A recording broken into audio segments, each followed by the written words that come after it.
Thank you very much, Mr. Speaker. On the issue of tourism in Wales, a previous Tory leader, when he resigned, actually not only visited Wales, but bought a home in Wales. Can I suggest that one way that the Secretary of State for Wales could help tourism in Wales is by encouraging the current Tory leader to follow suit, resign, and perhaps buy a home, maybe not in Wales, perhaps somewhere else. Thank you, Mr. Speaker. Perhaps I could encourage the honourable gentleman to persuade his colleagues in Cardiff, the First Minister, to drop his ridiculous plans for a tourism tax, to drop his ridiculous plans for various other means of punishing successful businesses in Wales. And if he did that, actually, perhaps we could create some lasting jobs in Wales rather than simply listening to his political protestations. Before we come to Prime Minister's questions, I would like to point out that the British Sign Language interpretation of proceedings is available to watch on Parliament Live TV. We now start with questions to Prime Minister. Ben Everett. One, please, sir. Prime Minister. Thank you, Mr. Speaker. Today is a big day as we implement the biggest tax cut. For a decade, increasing national insurance thresholds to make tax lower and the tax burden easier. These changes will benefit 30 million people across the UK. And I'm pleased to say that two of those people are seated here in the public gallery today. Mandy Banfield and Alan Calzari, a typical worker, will now save £330 per year, with 70% of employees better off as a result. That is real money for real people. Mr. Speaker, I'm sure the House will also join me in wishing the best of luck to England and Northern Ireland, who are competing in the UEFA Women's Euro 2022 tournament, which starts today, and I'm sure they will both make the nation proud. This morning, Mr. Speaker, I had meetings with ministerial colleagues and others. In addition to my duties in this House, I expect I shall have further such meetings later today. Ben Everett. Thank you, sir.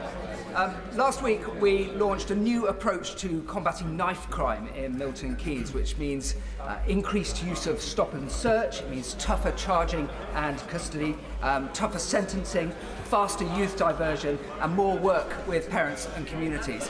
Would the Prime Minister agree with me that if you carry a knife in Milton Keynes, you should expect to end up behind bars? Yes, I thank my honourable friend for what he's doing to campaign for tougher sentences in Milton. He's in a campaign against knife crime, and as a result of what the Conservatives have done, adults who are convicted of certain offences involving a knife, including threatening with a knife or a second offence of possession, face a minimum sentence of 6 months imprisonment, Mr. Speaker. And guess who voted against tougher sentences for knife crime? We now come to the Leader of the Opposition, Keir Starmer. Thank you, Mr. Speaker. Today is the start of the Women's Euros, and I know the whole House will wish the Lionesses the very best of luck in bringing football home. Mr. Speaker, it's also... Mr. Speaker, it's also been 40 years since the death of Terence Higgins. Terence worked at Hansard by day and Heaven by night before he sadly died of AIDS. The Labour Party and the Terence Higgins Trust are committed to ending new cases of HIV by 2030. Together we can. Mr. Speaker, last week a government minister was accused of sexually assaulting a young man. I want to quote the victim's account. He says, "He grabbed my arse and then he slowly moved his hand down in front of my groin. I froze." I accept that's not easy listening, but it's a reminder to all those propping up this Prime Minister just how serious the situation is. He knew the accused minister had previously committed predatory behaviour, but he promoted him to a position of power anyway. Why? Prime Minister. Mr. Speaker, that individual, the member for Tamworth, no longer has the Conservative whip. He no longer has a job. He is no longer, as soon as I was made aware of the allegation that he has just read out, Mr. Speaker, and the complaint that was made, he lost his status as a Conservative MP, and he is now the subject, Mr. Speaker, of an independent investigation to the Complaints and Grievances panel. And that is entirely right. And I want to say to him, Mr. Speaker, I want to say to him that I abhor bullying and abuse of power anywhere in Parliament, in this party or in any other party. Keir Starmer. None of that explains why he promoted him in the first place. And we've heard it all before. We know who he really is. Before he was found out, he's reported to have said he's handsy. That's the problem. Pincher by name, pincher by nature. Now, has the Prime Minister ever said words to that effect? And I'm not asking for bluster and half-truth. We've all had enough of that. Yes or no? Prime Minister. Mr. Speaker, I'm not going to trivialise what happened. Yes, Mr. Speaker. Yes, Mr. Speaker, I'm not, because there's very serious complaints have been raised against the member for Tamworth, and they're now being investigated, Mr. Speaker. It is true that a complaint was raised when he was in the Foreign Office, and the matter was resolved. It's absolutely true. It's absolutely true, Mr. Speaker, that it was raised with me. I greatly regret that he continued in office, and I've said that. I have said that before, Mr. Speaker. I have said that before, Mr. Speaker. But it is now the subject of an independent investigation, and that is the right thing, Mr. Speaker. And frankly, I think the people of this country would like also to hear. They would like also to hear about other jobs that are held by people in this country, not least the 500,000 people who got off welfare into work in the last 6 months alone, Mr. Speaker. Those are things that are making differences to the lives of people up and down the country, and I'm proud of it. Keir Starmer. No one's cheering that. No denial. And he says the matter was resolved when he means it was upheld. Exactly. And they're all sitting there as if this is normal behaviour. Exactly. When that young man reported his attack to a government whip, she asked him if he was gay. When he said that he was, she replied, "That doesn't make it straightforward." That comment will sicken anyone who's experienced sexual assault and then be made to feel like they somehow asked for it, or who worry that prejudice means their complaint won't be taken seriously. Will he apologise for those disgraceful comments on behalf of his government? Mr. Speaker, I've already said that I regret very much that the member for Tamworth continued to hold office after the complaint was made against him in the Foreign Office, and it was resolved in the Foreign Office. His apology was accepted, but clearly that was not enough. And in hindsight, Mr. Speaker, I should have realised that he would not change.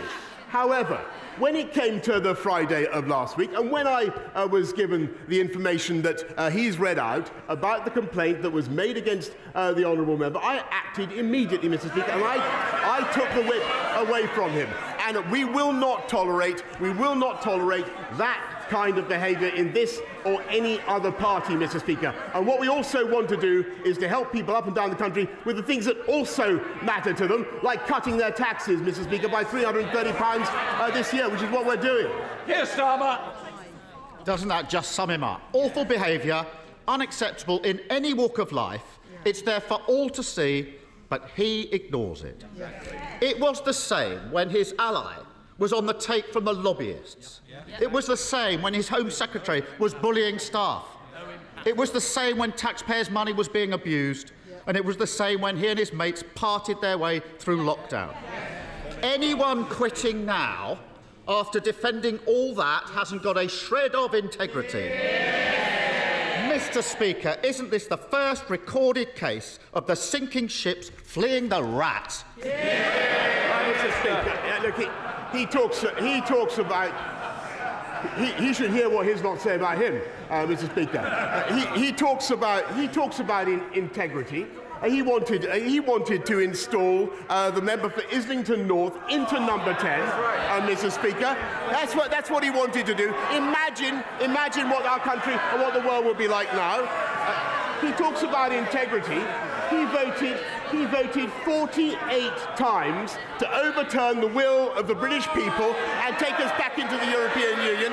And by the way, listening to his muddled speech the other day, that is exactly what he would do again. Mr. Speaker, he talks about integrity, but Mr. Speaker, he has voted time and time again against sanctions on criminals that would put them behind bars. This is the government that is tough on... I'm sorry, he talks about integrity. He is himself facing a criminal investigation, Mr. Speaker, which he asked me to resign. Keir Starmer. What a pathetic spectacle. The dying act of his political career is to parrot that nonsense. Yep. And as for those who are left, only in office because no one else is prepared to debase themselves any longer, the charge of the lightweight brigade. Some self-respect.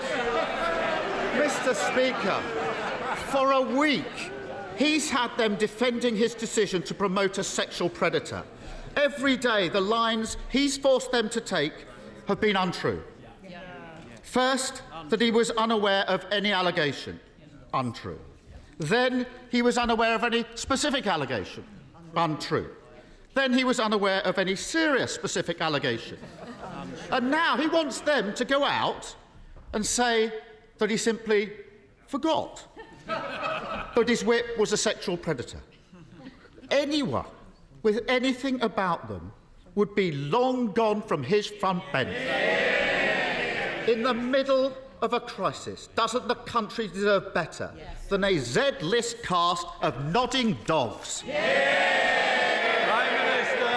Well, Mr. Speaker, it's exactly when times are tough and when the country faces pressures on the economy and pressures on their budgets, Mr. Speaker, and when we have the biggest war in Europe for 80 years, Mr. Speaker, that is exactly the moment that you'd expect a government to continue with its work, not to walk away, Mr. Speaker, and to get on with our job and to focus on the things that matter to the people of this country. And so we're not only cutting taxes today, Mr. Speaker, we're putting £1,200 into every one of the 8 million most vulnerable households in the country, Mr. Speaker, thanks to the strength of our economy and thanks to the decisions that we took, Mr. Speaker, which he opposed at the time.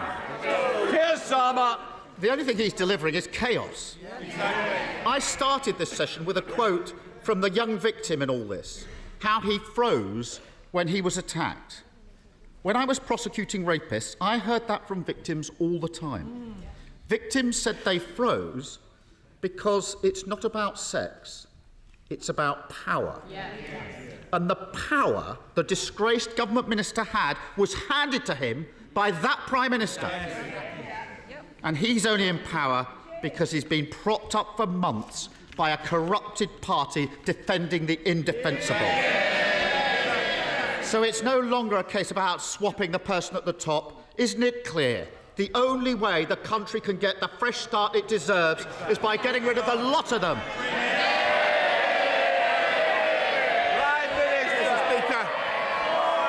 Mr. Speaker, the difference between this... Shh. We've got to get through Prime Minister's questions. Prime Minister. Mr. Speaker, the difference between this government and that opposition is we have a plan and they do not. We're getting on. They want to focus on this type of issue, Mr. Speaker. We're going to get on with our jobs. We're going to control prices, Mr. Speaker, by not giving in to the union barons. They're paid by the union barons, and they're proud of it. We were the first European country to arm the Ukrainians, Mr. Speaker. I'm proud of that. And those guys, Mr. Speaker, the party opposite, not only do they want to put Mr. Corbyn into number 10, the member for Islington North, but 8 of them, including the shadow foreign secretary, the shadow deputy leader, and 6 others, voted to get rid of our independent nuclear deterrent, Mr. Speaker. Today we are cutting taxes, we're helping 500,000 people into work, and thanks to the strength of our economy, we're helping people up and down the country, and we are going to continue to deliver on the mandate I was given. Johnny Mercer.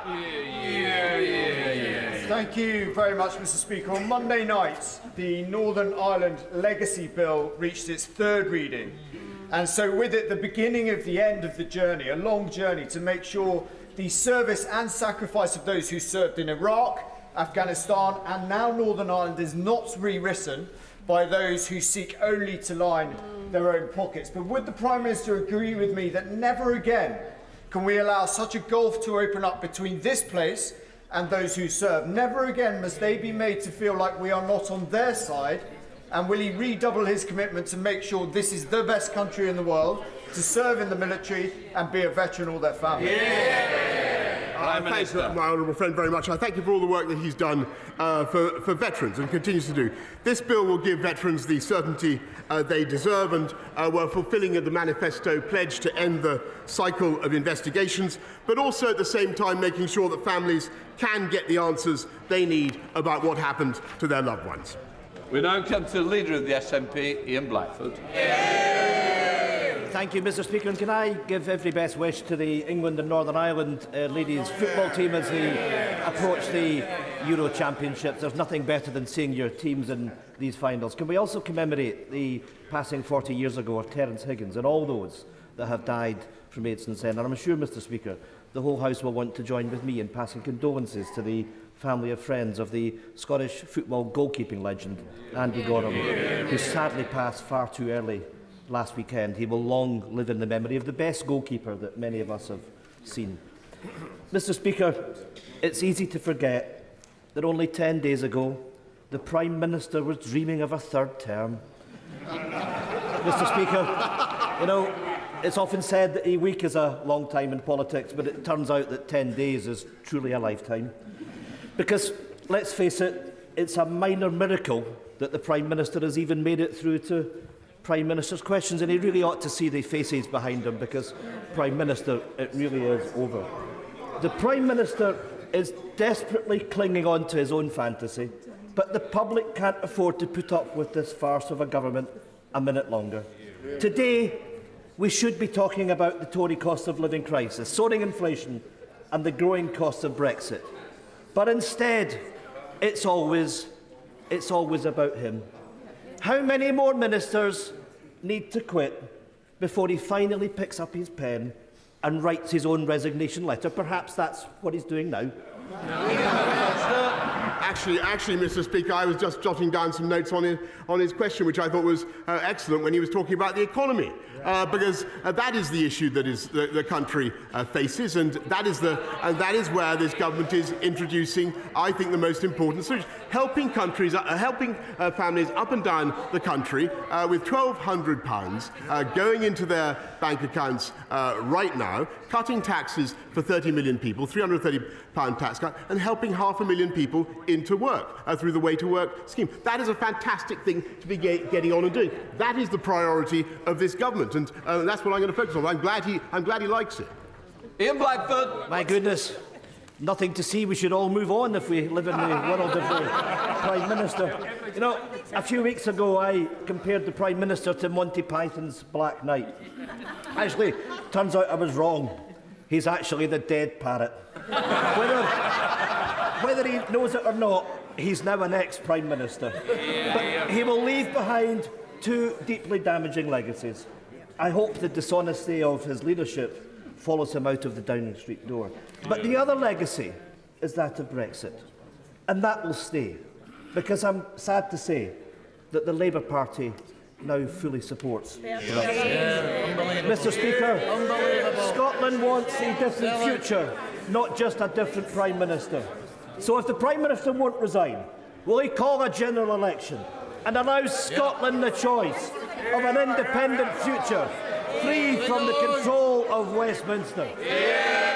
Prime Minister. Mr. Speaker, I noticed that his remark that the Labour Party have given up on returning to the European Union was not greeted with rapture by the benches opposite, and that's because it's not true.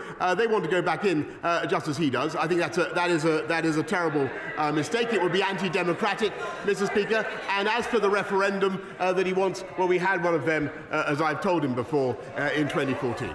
Come on. Thank you, Mr. Speaker.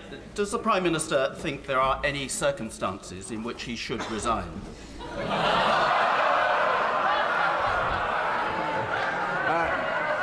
I think, Mr. Speaker, clearly, if there were circumstances in which I felt it was impossible for the government to go on and discharge the mandate that we've been given, or if I felt, for instance, that we were being frustrated in our desire to support the Ukrainian people, or over some major point, then I would. But frankly, Mr. Speaker, the job of a Prime Minister in difficult circumstances when he's been handed a colossal mandate is to keep going, and that's what I'm going to do. There's Savile Roberts. Well, there you have it, Mr. Speaker. Once again, the Prime Minister, he puts political survival before public duty. Yeah. But people can see, even if he goes, it's not an if, it's a when, isn't it? Yeah. The same Westminster arrogance will continue to dictate our futures in Wales. Yeah. Does he want a medal for being the best recruiting sergeant for independence we could wish for? Yeah. Actually, Mr. Speaker, ever I look around the United Kingdom, I had a great talk with Mark Drakeford the other day, as well as talking to Nicola Sturgeon. I see the bonds of our union being strengthened the whole time, and I'm confident that they will continue to do so. Link Drummond. Thank you very much. Thank you, Mr. Speaker. The government's town centre and levelling up funds have been very successful around the country, but there are a few town centres, like Waterlooville in Mearn Valley, that are in desperate straits and haven't managed to get any funding, get a scheme into the present round of funding. Can my honourable friend assure me that future funds will be available to help declining high streets become fit for the 21st century and survive the post-pandemic? Yeah. I thank my honourable friend, and she's a great champion for Mearn Valley, and I will make sure that she gets a meeting with the Minister for Levelling Up at the earliest opportunity. Western. Thank you, Mr. Speaker. The public clearly thinks that this government has lost the plot over the cost of living crisis. The Prime Minister may be aware that the average salary for a nurse is £36,000. For a primary teacher, it is £38,000. They, and indeed working people everywhere, are struggling to pay their rents and their mortgages. Given they can barely afford a £150,000 mortgage on a new home, can he tell this House how he could afford a £150,000 treehouse? What I can tell him, Mr. Speaker, is that up and down the country, rather than talking about fantasy infrastructure, I can talk about real infrastructure. We are helping to unite and level up the people of this country with £650 billion of investment, helping to lift the aspirations and opportunities of people up and down the country. And thanks to the strength of our economy, we're helping exactly the people he describes with £1,200 going into their bank accounts to help them with the cost of living pressures. Under the House, Sir Peter Bottomley. The Prime Minister knows that while he's Prime Minister, I want him to do all the good he can. While he's Prime Minister's Green and Present Land, can I refer him to EDM 1082 about the Goring Gap, the Chatsmore Farm, or to the Department of Levelling Up, the land above Goring Station, the farm in Worthing, which was fully protected and will be fully protected when another inspector says that Worthing Council protecting it will happen. Can I ask him to tell the government to withdraw their objection to Worthing Council's appeal against the absurd decision by a planning inspector to allow 482 homes to go on this green lung between Goring and Ferry? Minister. I thank the Right Honourable Gentleman very much, and he campaigns on this issue for some time. I will make sure that he gets a meeting with the relevant minister to discuss the development in Goring by sea. Ian Lavery. Thank you, Mr. Speaker. On the 21st of January, the government committed £100 million from the Automotive Transformation Fund to British Volt, a gigafactory in my constituency, Calais, Wansbeck. And as of today, Prime Minister, not a penny, not a single halfpenny is being received by the company. And it jeopardises up to 8,000 much-needed jobs. The tensions between the Prime Minister and the former Chancellor have sadly now been much exposed. And I'm telling you, Prime Minister, the betrayal of my constituents cannot be another broken promise of this government. Prime Minister, give him a nudge.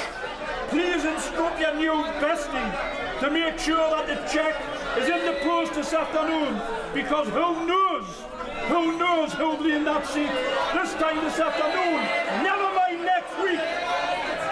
Can I congratulate the honourable gentleman on the passion with which he advocates investment in British Volt? And I totally share his enthusiasm. And actually, I want to thank my honourable member for Blythe Valley as well, who is a heroic campaigner on this issue. I can tell him that the letter was sent last night, Mr. Speaker, an in-principle offer of support for this project through. How about that?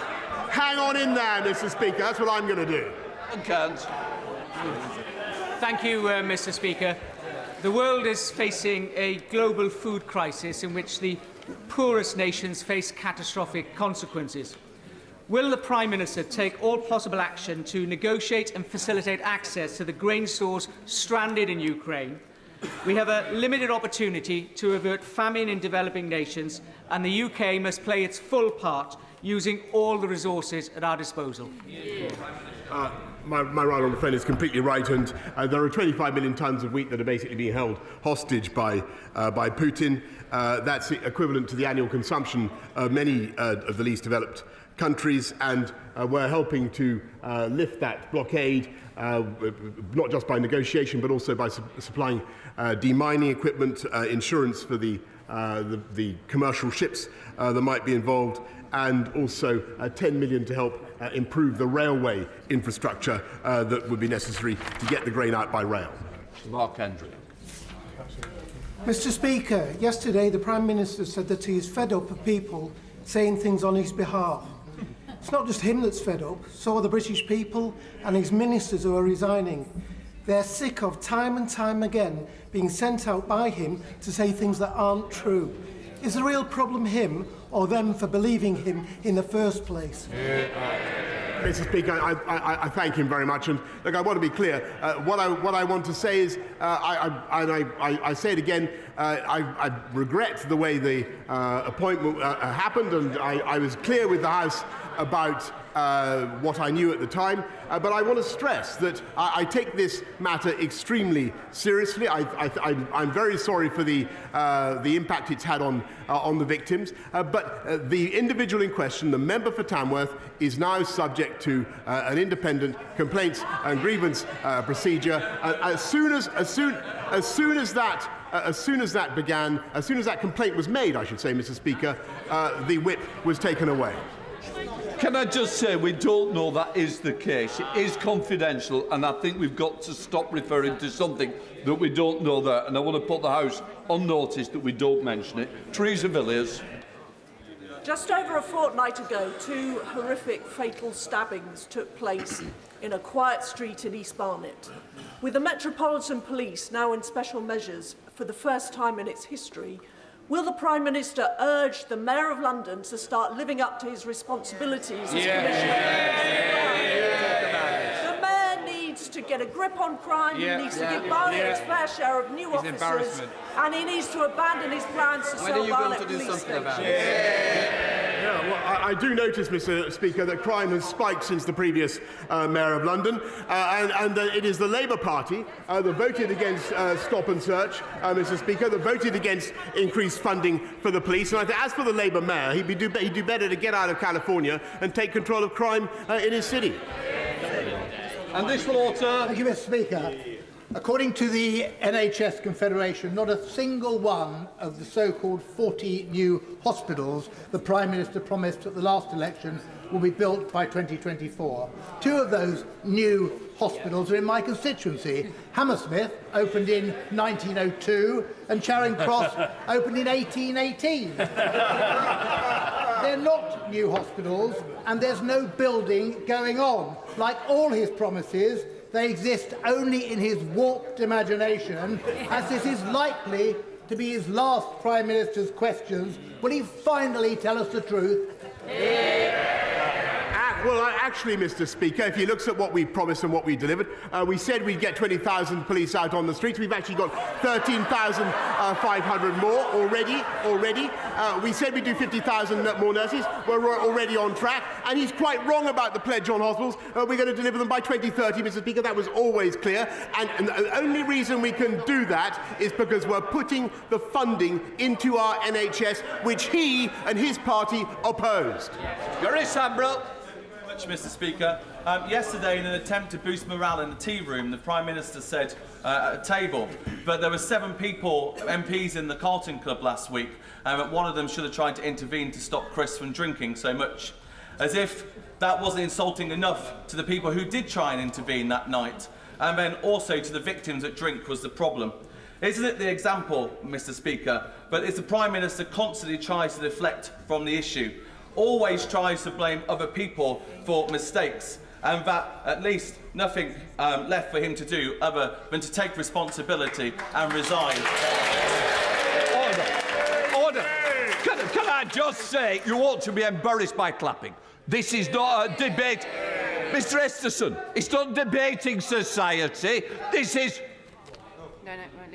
This is Prime Minister's questions. I want to get through the questions. There's other people want to catch my eye, and the way to do it is not by clapping. Prime Minister. Mr. Speaker, there's a very simple reason why they want me out, and that is because they know, Mr. Speaker, that otherwise we are going to get on and deliver our mandate and win another general election, and that is the reality, Mr. Speaker. Neera Wilson. Thank you very much, Mr. Speaker. The Prime Minister once wrote, "It is a wonderful and necessary fact of political biology that we never know when our time is up. Long after it is obvious to everyone that we are goners, we continue to believe our duty is to hang on to the perks and privileges of our posts. In reality, we are just terrified of the come down." So for the sake of this great country, will the Prime Minister heed the advice of his former self, get over his terror and do the decent thing? Mr. Speaker, with great respect, I refer the honourable lady to the answer I have just given. When things are tough, of course people turn their fire on the leader of the country, but it is my job to get on and deliver our manifesto, which we are, and to deliver on the mandate on which I was elected, and to get this country through tough times, just as we got it through COVID. And that is what I'm going to do. Fiona Bruce. Thank you, Mr. Speaker. Around 1,000, I apologise, around 1,000 delegates from 100 countries are at the Freedom of Religion or Belief International Ministerial Conference over at the QE2 Centre today. There is still time for honourable members to visit. But will the Prime Minister agree with me that this significant conference will count for nothing unless it results in concerted global action to promote and protect freedom of religion or belief around the world? I thank her very much. And freedom of religion and belief is integral to people's identity and their sense of themselves and their own personal freedom and security. And I thank her for the work she's doing as my own envoy on that subject, and also for the wonderful conference that she has organised. It was great to talk to her about it yesterday. Mohammed Jasser. Thank you very much, Mr. Speaker. Will the Prime Minister join me in expressing my deepest condolences to those injured and affected by the explosion at a block of flats at Redwood Grove in Bedford on Monday, which has sadly led to the death of one resident, with others yet to be accounted for.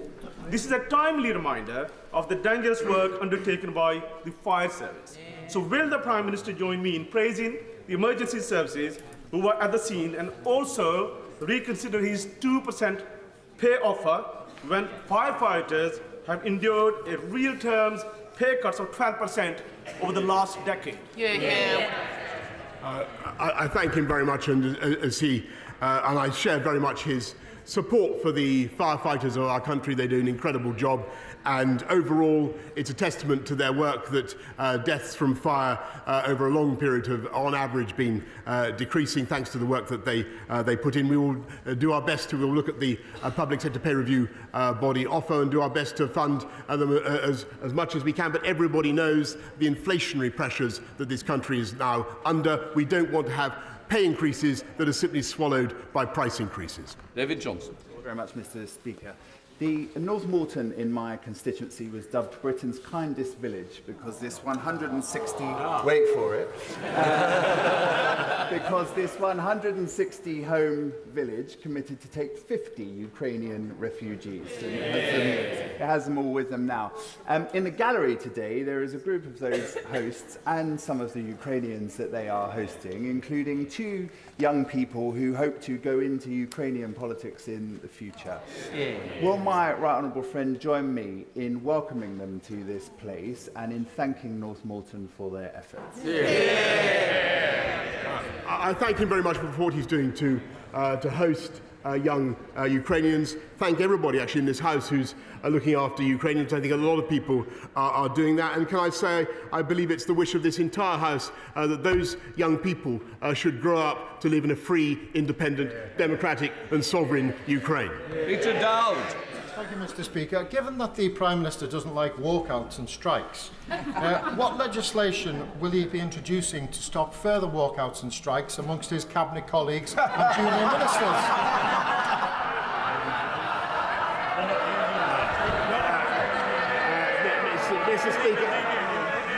Mr. Speaker, I think that the whole House will have observed the brilliant performance on the radio this morning by the new Chancellor of the Exchequer.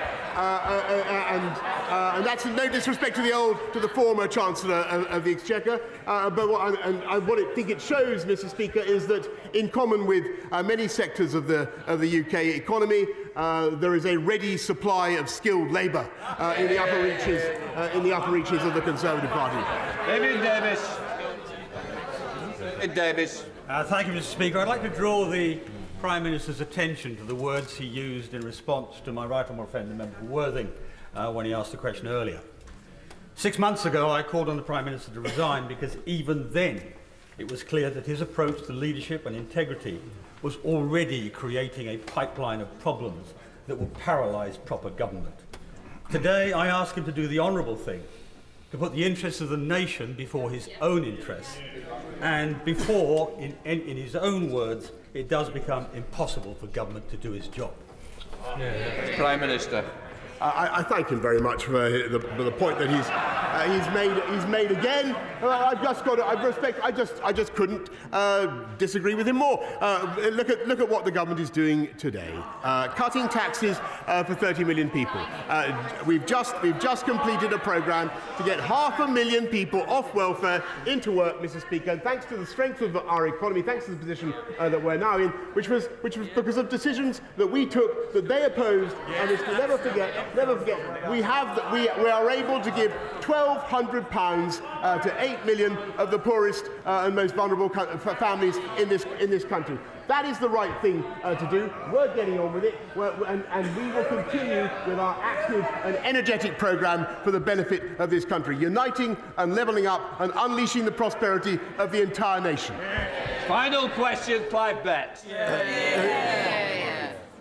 The Local Government Association has told us that over 400 families who've come to this country from Ukraine under the family scheme have subsequently presented themselves as homeless to local authorities. Because the local authorities haven't got enough accommodation, those people are going to end up in temporary accommodation. There's a simple answer. Local authorities could be allowed to contact the many thousands of people who volunteered to provide homes under the Homes for Ukraine scheme. The problem is the government doesn't allow families to transfer from the family scheme to the home scheme. When will the Prime Minister act to ensure people who've come thousands of miles to this country aren't placed in temporary accommodation, but we take on the generosity of those families who are willing to offer them a home?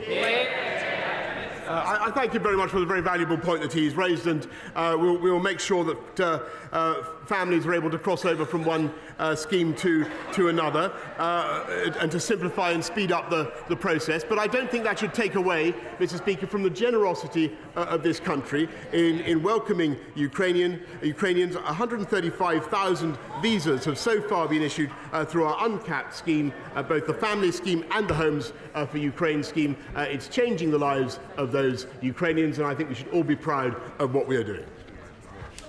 We now come to the personal statement. I call Sajid Javid. Mr. Speaker, I'm grateful for your permission to make this statement. Yesterday, we began our day together. You, I, my right honourable friend, the Prime Minister, and members from right across this House, when we broke bread together at the Parliamentary Prayer Breakfast. And we listened, all of us, to the words of Reverend Les Isaac, who spoke about the fact that responsibility that comes with leadership, the responsibility to serve the interests of others above your own, and to seek common ground of your party, your community, and above all, your country. Now, colleagues will be forgiven for my sense of déjà vu. Despite what it might seem, I am not one of life's quitters. I didn't quit when I was told that boys like me don't do maths. I didn't quit when old school bankers said I didn't have the right school ties. And I didn't quit when people in my community said that I should not marry the love of my life. I care deeply about public service and giving back to this country that has given me so much. That is why, when I got the call from my right honourable friend, the Prime Minister, just over a year ago, I didn't hesitate to serve again. It was a critical time for our country. Tough decisions needed to be made about when we were going to come out of lockdown, about supporting the National Health Service and the care sector under unprecedented strain. It has been an absolute privilege of my life to have been trusted with these responsibilities, and I can only hope that my best has been good enough. It has undoubtedly also been one of the toughest roles that I've had so far. The gravity of Home Office decisions, the scale of Treasury decisions, but nothing matters more than the health of your people, of the British people, especially and in the wake of a pandemic. Caring for people's health and well-being is truly a noble vocation. And so I would like to take this opportunity to pay tribute to all of those across the country working in health and care sectors, as well as those that I worked so closely with in my old department, DHSC, and in the NHS. There is so much that I planned for the long-term reform of our health and care systems, and it is a wrench to leave that important work behind. Now, when I last gave a personal statement from this seat, I spoke about the importance of institutions and conventions. Today, it is about the importance of integrity. And don't worry, there's not going to be a series of these. Institutions and integrity are both central pillars that underpin our great democracy. It doesn't matter what your political perspective is in this House. I believe that we are all motivated by the national interest, and that the public expects us all of us, to maintain honesty and to maintain integrity in whatever we do. This is not an abstract matter. We've seen in great democracies what happens when divisions are entrenched and not bridged. We cannot allow that to happen here. We must bring the country together as one nation. Effective governance inevitably requires loyalty and collective responsibility. Of course it does. And I'm instinctively a team player. And I have completely focused on governing effectively over the last year. But treading the tightrope between loyalty and integrity has become impossible in recent months. And, Mr. Speaker, I will never risk losing my integrity. I also believe a team is as good as its team captain, and that a captain is as good as his or her team. So loyalty must go both ways. The events of recent months have made it increasingly difficult to be in that team. It's not fair on ministerial colleagues to go out every morning defending lines that don't stand up and don't hold up. It's not fair on my parliamentary colleagues who bear the brunt of constituents' dismay in their inboxes and on their doorsteps in recent elections. And it's not fair on Conservative members and voters who rightly expect better standards from the party they supported. When the first stories of parties in Downing Street emerged late last year, I was personally assured at the most senior level by my right honourable friend's then team that, and I quote, there had been no parties in Downing Street and no rules were broken. So I gave the benefit of doubt. And I went on those media rounds to say that I'd had those assurances from the most senior level of the Prime Minister's team. Then we had more stories. We had the Sue Gray report, a new Downing Street team. I continued to give the benefit of the doubt. And now this week again, we have reason to question the truth and integrity of what we've all been told. And at some point, we have to conclude that enough is enough. I believe that point is now. I welcome the Prime Minister's public acknowledgement last night that matters could have been handled better in who he appointed and what was said about what he knew when. And I appreciated his kind and humble words and his humble spirit when I went to see him yesterday, and also the kind letter that he has sent to me. But I do fear that the reset button can only work so many times. There's only so many times you can turn that machine on and off before you realise that something is fundamentally wrong. Last month, I gave the benefit of doubt one last time. But I haven't concluded that the problem starts at the top. That is not going to change. I have concluded that the problem starts at the top, and I believe that is not going to change. And that means that it is for those of us in a position who have responsibility to make that change. I wish my Cabinet colleagues well, and I can see they have decided to remain in the Cabinet. They will have their own reasons. But it is a choice. I know just how difficult that choice is. But let's be clear. Not doing something is an active decision. I am deeply concerned about how the next generation will see the Conservative Party on our current course. Our reputation, after 12 years in government, depends on regaining the public's trust. This is not just a personal matter. The philosophy and perception of Conservatives depends on it. It is central to the Conservative ideal that we believe in decency, in personal responsibility, and in social justice enabled by conventions and the rule of law. The Conservative mission to extend freedom and prosperity and opportunity is all at risk if we cannot uphold that ideal. And, Mr. Speaker, it is not only the Conservative Party is not the only great institution in need of urgent repair.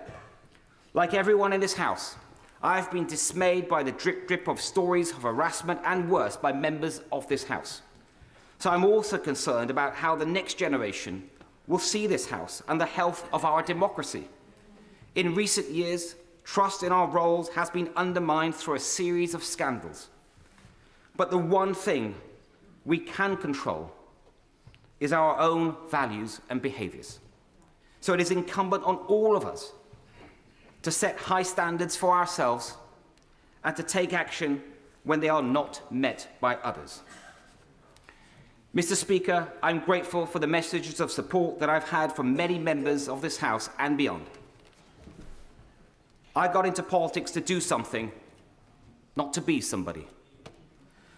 So it is hard in one way, but not in another. Being a good father, a husband, a son, and a citizen is good enough for me. And if I can continue to contribute to public life and my party from the backbenches, it will be a privilege to do so. Can I say to the House, there will be no more personal statements today.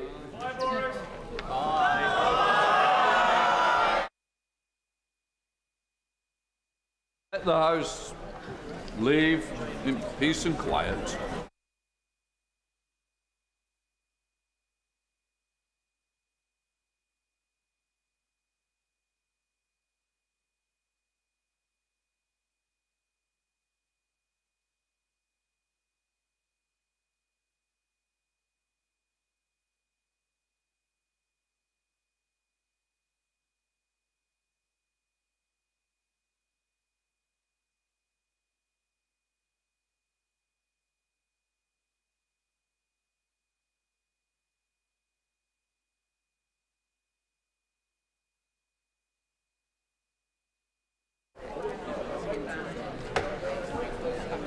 Thanks, Mr. Speaker, for allowing me that time.